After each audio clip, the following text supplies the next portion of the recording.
Hi everybody, it's Dan and welcome back to my kitchen. I'm rocking my Moon Kingdom jersey and loving all things 90s, so of course we're going to be doing a Sailor Moon themed cake. This time we're going to be making a Sailor Jupiter inspired cake. TikTok has been loving my Sailor Moon inspired cakes. This moist and fluffy melt in your mouth chocolate cake recipe is wrapped in a creamy, dreamy and light vanilla buttercream that comes together so easily. Add some simple fondant techniques, some artificial, real, or buttercream pink roses, and you'll be able to capture all things Sailor Jupiter in one delicious cake. I'll be sure to throw a link to the recipe down below in the description, where I'll share all my tips and tricks so you can make your own Sailor Moon themed delicious dessert.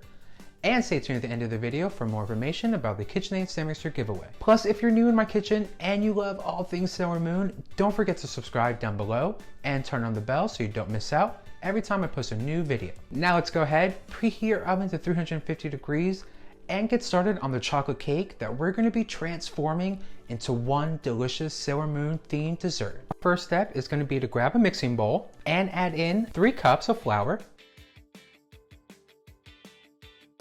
a half cup of cocoa powder, 1.5 teaspoons of baking powder, 1 tablespoon of baking soda, a teaspoon of salt, and 2 2/3 cups of white granulated sugar.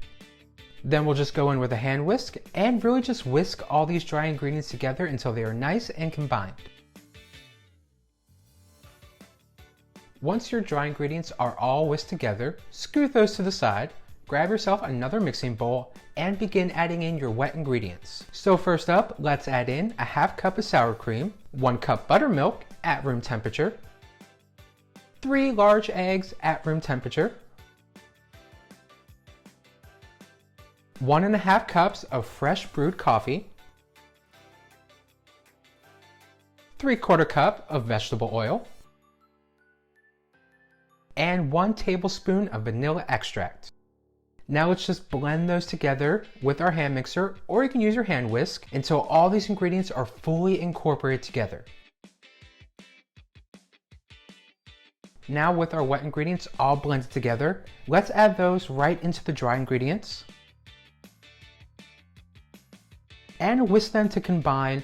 If you're using a hand mixer, mix these on a nice low speed. If you're using your hand whisk, don't go too crazy or too, I gotta mix this up. Just a nice gentle whisk until your cake batter is just combined.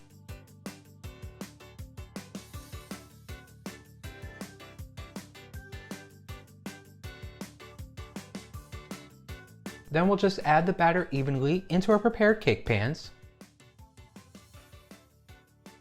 pop them in the oven, and let them bake for a good 40 minutes or until your cake tester comes out clean.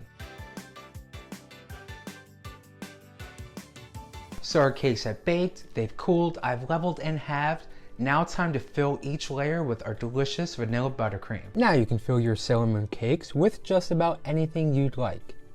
If you're just adding a layer of buttercream between your cake layers, your frosting can have a thinner consistency and hold together just fine. I tend to add about a half cup of frosting between my 6-inch cake layers and spread it into an even layer. You want to be sure it's nice and level. One of the keys to a cake that doesn't wobble is those nice even layers. Continue to add your next layers of cake. I like to use a cake lifter for thinner cake layers to make sure they don't break apart.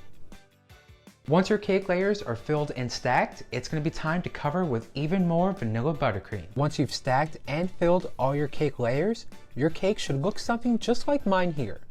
You'll notice there's a fair amount of frosting hanging over the sides. I use this frosting to spread around the outside and top of my cake to create the crumb coat.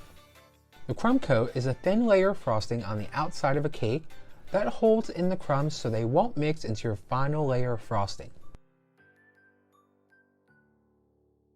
You can always add frosting to the cake for the crumb coat, but I find that having the frosting in the filling layers already spread out to the edges actually helps eliminate any potential air bubbles, which can get caught in the frosting and work their way out, giving your cake a very unlovely, kind of pimply look.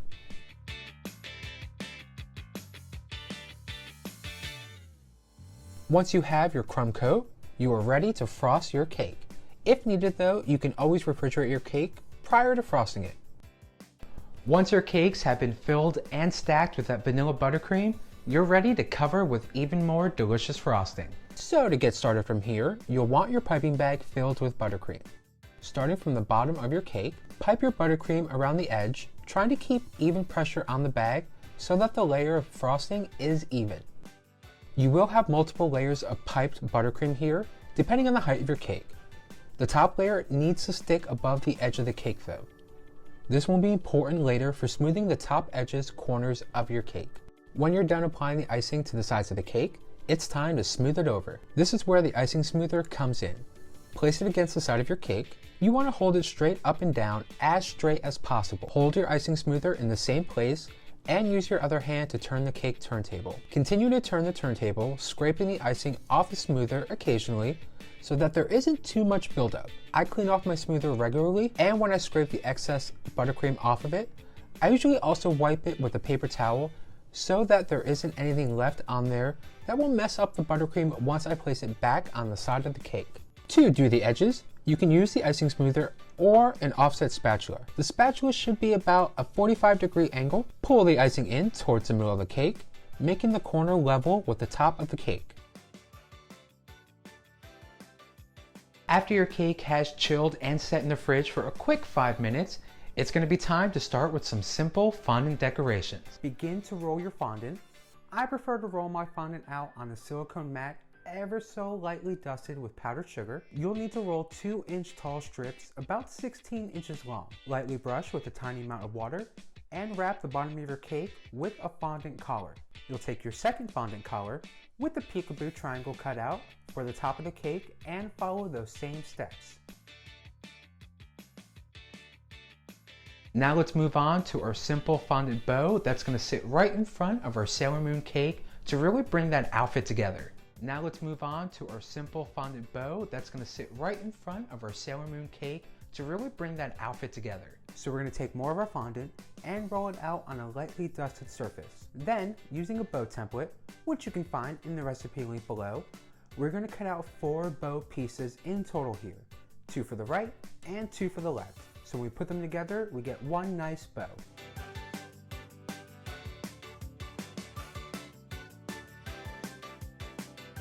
Once you have those cut out, simply pull away the remaining fondant and store for another cake. Now to get our fondant bow on the front of our cake, let's brush the back of each bow piece before gently pressing into our cake. Starting with the back of the bow first, to give dimension, we're going to gently press it into our cake, then add our top bow piece over that. Now to wrap up our bow, we're going to add a fondant circle cutout and press that gently on top and in the middle of our bow to give our Sailor Scout cake a nice little brooch. It's going to be time to add on all the finishing touches to our Sailor Moon themed, inspired, delicious, oh so good cake. So let's start by taking some of our vanilla buttercream in a piping bag with a large star tip and adding dollops of buttercream all around the top edge of our cake. Then we're going to give each dollop a pink rose. Now I'm going to be using artificial roses with the stems cut off, but you can use buttercream roses here, or you can even use real roses if you want to. Lastly, we're going to take the rest of our vanilla buttercream and we're going to pipe on 1 racing stripe on our top fondant collar. This is really going to bring our Sailor Jupiter inspired cake together and capture all things just that are amazing in Sailor Jupiter. Well, thank you all for stopping by. I had so much fun sharing my love for all things Sailor Moon and showing you how to make your own Sailor Moon inspired cake.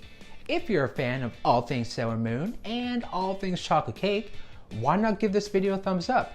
Really helps me out, lets me know I'm baking up recipes you all like, you enjoy, and you want to see more of. And if you want even more delicious nerdy themed desserts, definitely be sure to subscribe down below and turn on the notification bell so you don't miss out every time I post a new video. Like all things Sailor Moon, I love it so much, I can't say it enough, and I have so many different dessert ideas and I really want to make them all. So if you're a fan, let me know in those comments and give this video a thumbs up. Plus, I still have 19 KitchenAids to make sure to give away. So if you haven't already, be sure to enter down below with the link. Once you enter the giveaway, you'll have 19 chances to win and lots of ways to enter. Lastly, don't forget, if you make your own Sailor Moon themed dessert, definitely give a tag on Instagram and let me see what you're baking up in your kitchen. Alrighty, where I'm gonna go, I'm gonna grab a slice of our cake, I'm gonna watch some Sailor Moon, enjoy the day, enjoy the weather, all that good stuff. I hope you all get to do the same. And as always, I'll see you all in the next video very, very soon. Bye.